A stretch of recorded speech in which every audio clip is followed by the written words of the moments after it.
Hello guys, welcome back to my channel. അപ്പം ഞാൻ ഇന്ന് വന്നിരിക്കുന്നത് കുറച്ച് പച്ചക്കറി തോട്ടം കാണിക്കുകയാണ് ഗൈസ്. ഞങ്ങളുടെ ഹോം മെയ്ഡ് പച്ചക്കറി തോട്ടങ്ങൾ. അതുകൊണ്ട് തന്നെ എല്ലാം വളരെ ഫ്രഷും വളരെ ഹൈജീനിക്കുമായിട്ടാണ് ഞങ്ങൾ ഉണ്ടാക്കിയിരിക്കുന്നത്. ഒരു രാസവളം പോലും ഞങ്ങൾ ഉപയോഗിക്കാതെ ഉണ്ടാക്കിയത് കൊണ്ട് തന്നെ വളരെ ഫ്രഷ് ആയിട്ടുള്ളതൊക്കെ ഇരിക്കുന്നത് നിങ്ങൾക്കറിയാമോ ഗൈസ്. പിന്നെ ഇതൊക്കെ തന്നെ ഞാൻ അന്തം വിട്ടപ്പോഴാണ് അപ്പുറത്തുണ്ട് എന്ന് അച്ഛൻ പറഞ്ഞു. അങ്ങനെ പിന്നെ അപ്പുറത്തോടെ നോക്കിയിട്ടൊക്കെ വരാനും പറഞ്ഞു അങ്ങോട്ട് ഇറങ്ങിപ്പോയി. അപ്പം നോക്കിയപ്പോൾ ഇവിടെ അതിനെക്കാട്ടും മുഴുത്തതൊക്കെ ഇരിക്കുന്നു.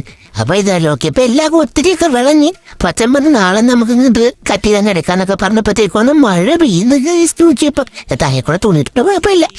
അപ്പോഴത്തേക്ക് നോക്കിയപ്പോ ഇപ്പുറത്തും അപ്പുറത്തും ഒക്കെ മൊത്തം ഇത് എന്നച്ഛൻ കുറെ കവർട്ട് നിർത്തിക്കണേ. അതിനിടയ്ക്ക് നോക്കിയപ്പോഴത്തേക്ക് അതിനിടയ്ക്കുള്ള പുല്ലൊക്കെ വൃത്തിയാക്കി കൊടുത്ത് അതിനെയൊക്കെ പരിപോഷിപ്പിച്ചിരുന്നു. പച്ചമ്പന് നാളെ എടുക്കുന്നുണ്ട്. ഞങ്ങൾ ഞാളെ ഇല്ലാത്തതുകൊണ്ട് തന്നെ അച്ഛനും അമ്മയും കൊണ്ട് ചേർന്ന വിള വന്ന് അങ്ങോട്ട് തന്നെ എടുത്ത് നോക്കിയപ്പം കുറെ ഉണ്ട് ഗൈസ്. ഞാൻ വിചാരിച്ചത് മൊത്തം കണിച്ചിട്ട് പോന്ന പച്ചമ്പരയാ അങ്ങനെ ഒന്നും വന്നിട്ടാണ്. അതുകൊണ്ട് ഞങ്ങൾ അവരെല്ലാവരും കൂടെ ചേർന്നിട്ട് 4-5 ഞങ്ങൾ പറിച്ചിങ്ങെടുത്ത് അതൊക്കെ എനിക്ക് അങ്ങനെ ഇഷ്ടപ്പെടുകയും ചെയ്ത്. പക്ഷെ ഞങ്ങൾക്ക് നല്ല വിഷമമുണ്ട് കേട്ടോ ഇത് കാണാൻ പറ്റാതെ. ഞങ്ങൾക്ക് ഈ വിളവെടുക്കുന്നതൊക്കെ ഒത്തിരി ഇഷ്ടമാണ്. പിന്നെ അടുത്ത വീഡിയോ കാണാൻ കേട്ടോ.